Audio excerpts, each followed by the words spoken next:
मन करता। कोई आपको समझाने भी लगे तो शायद आपको वो बातें समझ ही नहीं आएँगी। और जब हम किसी चीज़ के लिए बहुत मन से मेहनत करते हैं, तो वो इतनी आसानी से जब नहीं मिल पाती, बहुत मेहनत करने के बाद भी, आसानी तो मैं गलत कह रहा हूँ, बहुत मेहनत करने के बाद भी हमसे बहुत दूर रह जाती है या बहुत थोड़ी दूर रह जाती है, तो फिर हम सोचते हैं कि यार मुझ में क्या कमी है?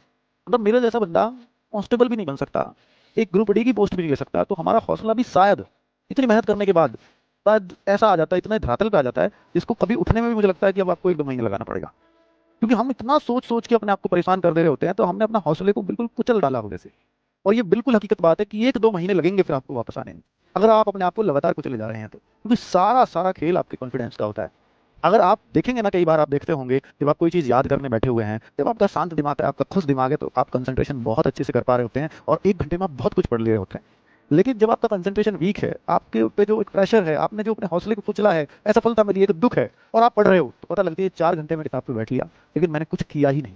लगा कि मैंने इतना सा पढ़ा है, क्योंकि आपके दिमाग में थॉट्स चल रहे थे, वो हावी थे आपके ऊपर।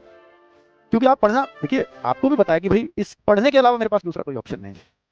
और पढ़ इसलिए नहीं पा रहा हूँ क्योंकि मेरे दिमाग में ये अलग-अलग तरह की चीज़ें चल रही हैं और बिल्कुल चलती हैं, क्योंकि देखिए ह्यूमन नेचर है, असफलता मिलेगी तो उसको भुलाने में समय लगता है।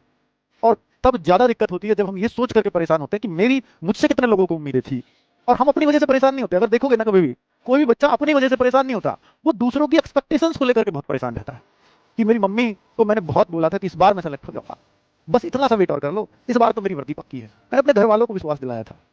अब घर वाले भी ये उम्मीद लगा के बैठे हैं, वो भी 2-4 लोगों से कह रहे हैं कब तक हो जाएगा सेलेक्ट। अब आपको उन वर्ड्स की चिंता है जो आपने दिए थे या आपके घर वालों ने आपके बिहाफ पे दिए थे, कि अब वो क्या कहेगा या मेरे पापा क्या सोचेंगे, यार तूने करा दी बेइज्जती। ये वाले वर्ड्स ना, ये आपको कचोट रहे होते हैं। और आप तैयारी के दौरान ना ऐसे वर्ड्स मत दो किसी को। पहला नियम बना लो, आप कभी भी वो बड़बोली बात मत करो जिससे आपके ऊपर ही प्रेशर आ जाए और उस प्रेशर में इतना दब जाओ कि जो आपको परफॉर्मेंस करना था वो आप कर ही नहीं पाओगे। जब आप इतना लोड लेके एग्जाम में जाओगे ना कि मेरा नहीं हुआ तो मेरा क्या हो जाएगा, तो आप यकीन मानना कि आप अपना 100% कभी एग्जाम में नहीं देके आ सकते, क्योंकि आप वो लोड लेकर के एग्जाम में जाते हैं। और आप कई बार पाते हैं कि यार ये तो मैं कर सकता था, इतना आसान मैंने कैसे गलत कर दिया, मैं घबरा गया क्या, मैं इतना यहाँ मॉक टेस्ट में मैं इतना अच्छा स्कोर करता था, मेरा वहां क्यों कम होता है। एक्सपेक्टेशंस, आपसे अपेक्षाएं जो आप ही ने उनको दी हैं। आप अपनी तैयारी के दौरान किसी को नहीं बता रहे होते कि आप कितना अच्छा कर रहे हैं, तो शायद आपके वो एक्सपेक्टेशंस कोई कर नहीं रहा होता। आपने जो लाइब्रेरी में एक धूम मचा रखी है ना अपनी पढ़ाई की, कि मेरा इतना अच्छा स्कोर, उस मॉक टेस्ट को आप 10 जगह शेयर करते हैं जिस मॉक टेस्ट में आपका स्कोर अच्छा आता है। और फिर अगर आप खुद बताना इस बात को, अगर मैं आपको टच कर पा रहा हूं तो, कि अगर आपका एक बार 100 में से 75-80 स्कोर आ गया तो आप उसको जगह जगह शेयर करेंगे, और अगली बार वही स्कोर अगर 55 आया तो आप कहीं भी इस डर से शेयर नहीं करेंगे कि यार कोई क्या कहेगा, कि पिछली बार तो मेरी बड़ी तारीफ हुई थी। वो तारीफ ही आपको नीचे गिराती है।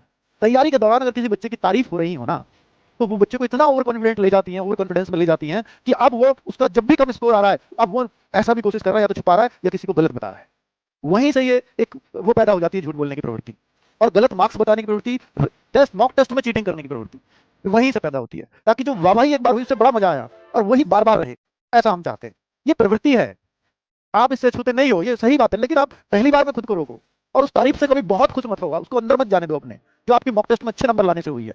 आपके पापा ने भी की हो सकती है, आपकी मम्मी ने भी की हो सकती है, और उस तारीफ से ही, उस मॉक टेस्ट से, आपको बताऊं, जो अच्छा जेन्युइन स्टूडेंट्स होता है ना, कि 100 में से 75 अंक भी लेकर के आया, तो घर वालों से कहेगा इस बार टेस्ट आसान आ गया होगा इसलिए इतने अच्छे आ गए, क्योंकि हर बार तो मैं 60 पे रहता हूँ, शायद इस बार टेस्ट आसान होगा।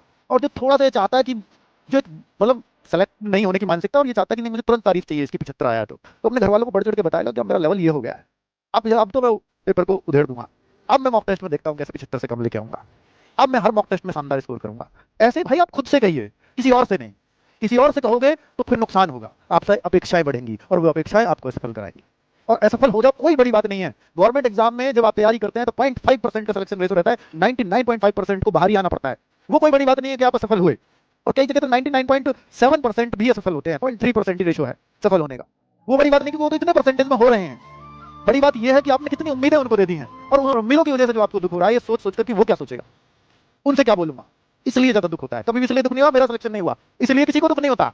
दुख सिर्फ इसी बात से होता है कि वो क्या सोचेगा मेरे बारे, उनसे क्या कहूं, उनको कैसे मुंह दिखाऊं, ये शब्द परेशान करते हैं किसी को भी।